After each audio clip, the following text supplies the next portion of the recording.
Good morning, audience. It's a beautiful morning here in Dallas. We have a topic subjective and objective. We'll talk about subjectivity and objectivity.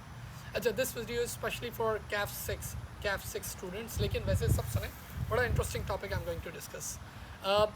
इस दो term में बहुत लोग confuse होते हैं, the subjectivity and objectivity, है ना. बहुत सुनते रहते हैं सब्जेक्टिव एंड ऑब्जेक्टिव. कई लोगों के नज़दीक तो ये है कि सब्जेक्टिव का मतलब थ्योरी है और ऑब्जेक्टिव का मतलब नंबर्स है. This is wrong. See, subjectivity का मतलब क्या है? Different people have different opinion.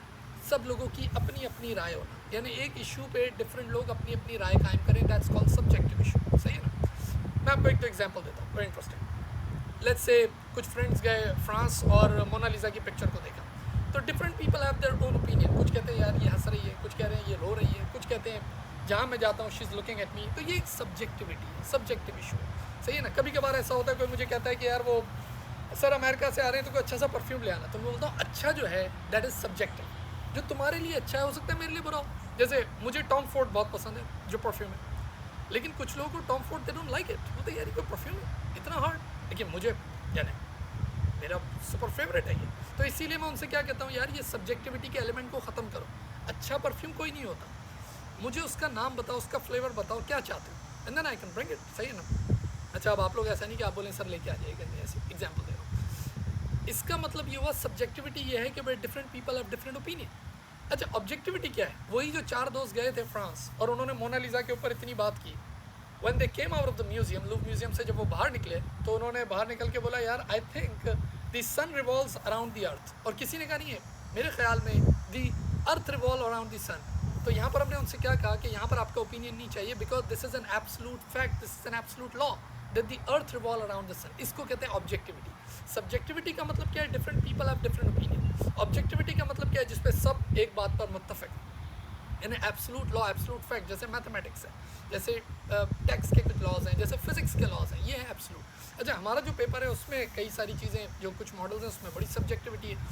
मैं कैफ से I am going to give you very interesting example. This कैफ 6 जो ये नया आपका पेपर आया मैनेजरियल फाइनेंशियल एनालिसिस, उसमें they have introduce this Guy Tucker's 5 question model, जो एथिकल डिसीजन मेकिंग मॉडल है.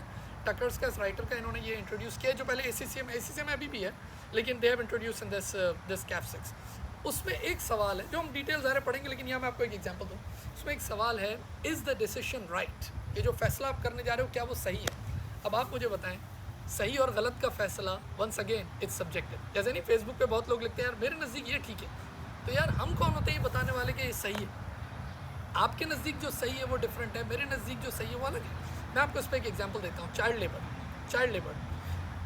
लेबर को अगर आप एक नज़रिए से देखें, एक स्कूल ऑफ थॉट से देखें, तो इट इज़ ऑलवेज रॉन्ग. कुछ लोग कहते हैं child labour is always wrong.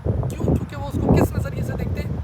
उसको नतीजे को नहीं देखते, वो एक्शन को देखते हैं. वो बोलते हैं यार चाइल्ड लेबर ये हरकत ही गलत है. If you are hiring child labour, if your supplier is hiring child labour, if deploying child labour, that is always wrong. क्यों? क्योंकि यार उसके पढ़ने की उम्र है और ये गलत है, और वो इस बार्गेनिंग पोजीशन में नहीं है, वो बच्चा है, तुम उससे काम ले रहे हो. तो इनके नज़दीक क्या हुआ? This is wrong, it's not right.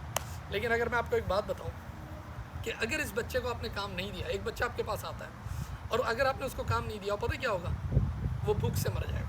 यानी नतीजा ये होगा, the end result and the consequences is gonna die. या कोई सुसाइड कर ले, या अगर आपने उसको काम नहीं दिया तो उसके घर वाले भूख से मर जाएंगे. तो अब आप क्या बोलोगे? आप बोलोगे यार मेरे ख्याल में चाइल्ड लेबर ठीक है. तो देखो, ये स्कूल ऑफ थॉट और ये नज़रिया कह रहा है child labour is always wrong because he is looking at the actions. इसके नज़दीक इज़ द डिसीजन राइट? वो बोलता है नो. लेकिन ये बोलता है नहीं, I am looking at the consequences. मैं नतीजे को, रिजल्ट को देखता हूँ, मेरे नज़दीक चाइल्ड लेबर ठीक है. इतना इंटरेस्टिंग गुफ्तगू है और ये सब कुछ हम पढ़ेंगे.